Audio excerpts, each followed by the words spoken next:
share why you didn't, just do organic, just didn't do an organic certification? Why did you go this traditional Indian farming, this regenerative way? I think most certifications are just like paperwork, and like I always thought, because like I work for factories.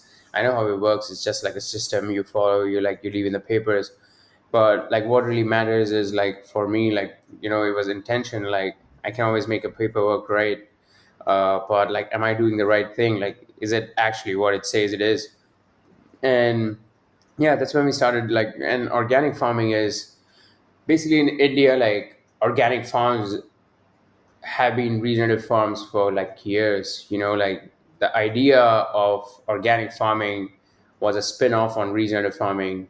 You see what I mean? Like it just Hmm. emerged because it was an easy way to do things, and say it was organic. And like people practiced this organic farming for the last 50 years or 100 years or something. But like what existed before like organic farming was regenerative farming. And like regenerative farming is a holistic farming practice where it's not just about like not using chemicals, but it's about the biodiversity and the livestock, and like how you treat the soil. Are you actually building back the depleted soil?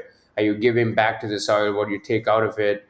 Are you trying to save the rainwater and like do rainwater harvesting? And are your animals free grazing? And do you use the like do the animals compost the land like with the waste? And do you have green manure crops? Do you have a variety of crops on your cotton farm, like or any farm you possibly do? Like is there a diversity? And in that case, like are you um, do you have native plants? And do you have native animals on the farm? So there were so many like different things. And like yeah, it was not called possibly like a regenerative farming back in the day. It's because it's like a very very post, like like in the last couple of years, it's somehow emerged as this. Hmm. Um, but yeah, I think it's that is a grassroots like regenerative farming was like the seed for like an organic farming. You see what I mean? Like Hmm. people always think like organic farming came first, like regenerative farming is following it. But no, like regenerative farming was always there. Like organic farming was just Yeah. taken as a piece of thing and taken out and just practiced to make things easier. Yeah. That's really interesting. Yeah, I didn't necessarily think of it that way, but it makes sense. And I think that points to sort of the narrative that's often portrayed in the industry from a global north lens, that like organic, what like conventional was always the way that it was. And then we have organic and then regenerative, but actually it's not how it went. And regenerative was more like the traditional farming. You I know. think I think like it was regenerative farming, and then there came in conventional farming. And to put like uh, blindside on the conventional farming, like organic farming was introduced like with certifications and etc etc, just to like cover up on what conventional farming was doing, and making it like a bit lighter, and making it easy for like people to call it like organic, and things like that. But I think that was an evolution, like regenerative farming for hundreds of years. And then since Hmm. probably we existed or something. And then there's like people knowing or unknowingly, like they were practicing regenerative farming back in the day, because like no one was doing monocropping. There were no like systems, there were not machines to do like monocropping. Like people didn't have equipments to do monocropping. And like when there was like agricultural revolution around the world, then they got like this idea of doing just one crop in one space, and like just like having an industrialized animal, like cattle farm, or Hmm. like poultries and stuff like that. And people, like as we advanced, we kind of were like creating these systems of like doing things more yield per acre, like more animals per square feet, and that kind of stuff. And then from there, like from regenerative, it kind of went to conventional, because like that's what conventional, like that became conventional. Like industrialized farming became like conventional.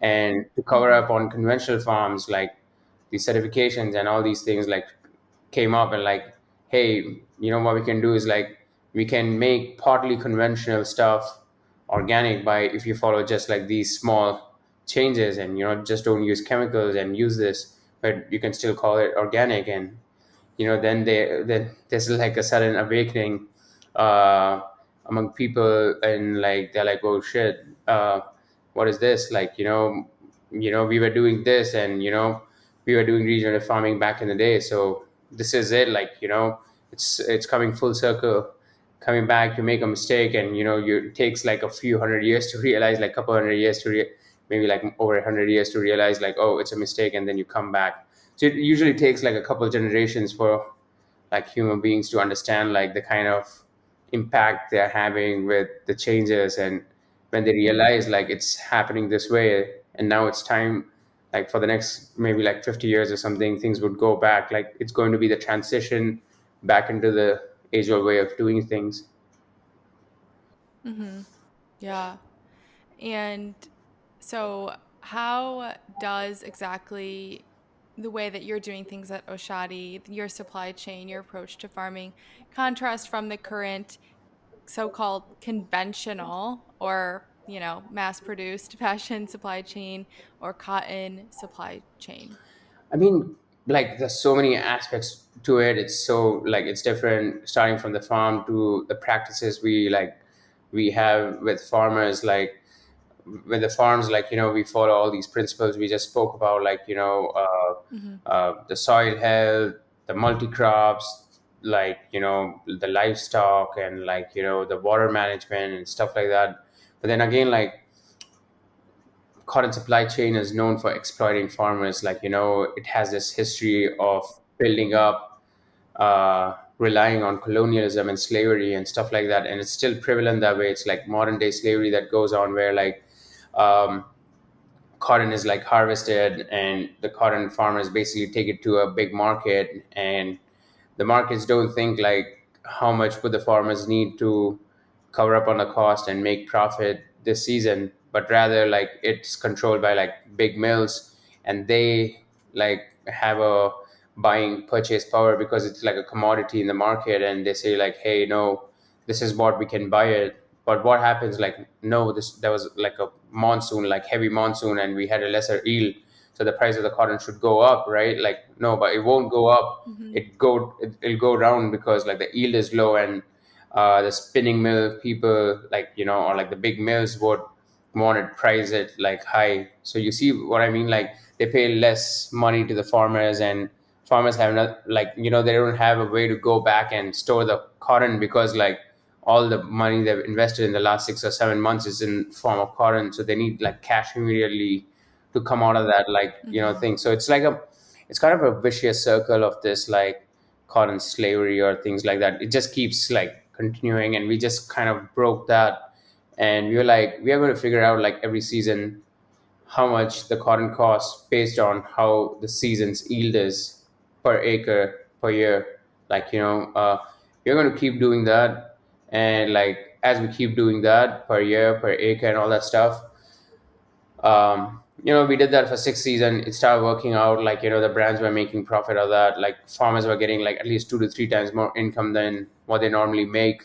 And we started getting more interest from local farmers. Like a lot of the organic farms, if you go and see, like the farmers still poor. Like the farmers still like is still struggling. Like, and he's been Mm-hmm. organic farming for 5 years. So what's the point? Like in doing organic farming, like it just makes absolutely no sense. Like the person who's practicing it is not getting an yield, or like it's about reciprocity.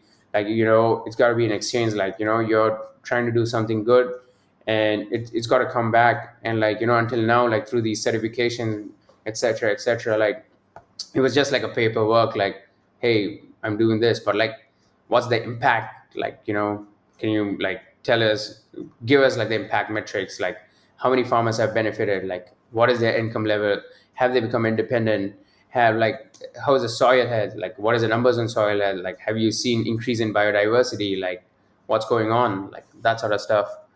And yeah, I think we Yeah. focused more on metrics, more on the real impact on the ground, like than focusing on like getting like some certification, and getting like credibility based on some certification that certifies basically the farming principles of like ancient India. Like, there's like a third party certifications from Europe coming into India, certifying something which is Indian, and charging Indians to like follow that. Like, you see what I mean? Like, it's crazy.